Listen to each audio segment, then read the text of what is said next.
इचलकरंजीतील प्रसिद्ध reel star नारू पाटील, विशाल पाटील आणि भाल्या पाटील या तिघांनी मालेगाव इथं घडलेल्या मुलीवर अत्याचाराच्या घटनेवरून एक अत्यंत आक्षेपार्ह व्हिडिओ अपलोड केला होता। हा व्हिडिओ गुन्हेगारी प्रवृत्तीला प्रोत्साहन देणारा आणि अत्यंत असंवेदनशील असल्याचं समजताच इचलकरंजी शहापूर पोलीस ठाण्याच्या पथकानं तात्काळ दखल घेतली। पोलिसांनी नारू, विशाल, भाल्या पाटील आणि रितेश या चौघांना बोलावून कठोर ताकीद दिली। यापूर्वी या तिघांनी असेच आक्षेपार्ह रील्स अपलोड केल्याच्या घटना घडलेल्या होत्या। त्यावेळी कोल्हापूर पोलिसांनी त्यांना समज देऊन माफी मागायला लावलेली होती, मात्र तरीही त्यांनी सुधारणा नव्हती।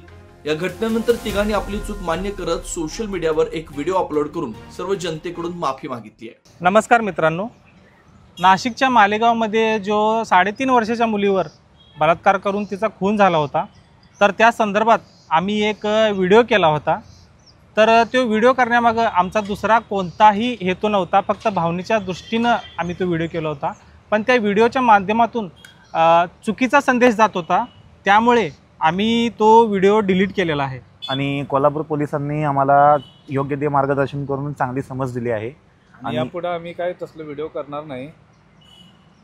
तर आम्ही सर्वांची दिलगिरी व्यक्त करतो। धन्यवाद। अशाच ताज्या अपडेटसाठी महासत्ता न्यूजला सबस्क्राइब करा।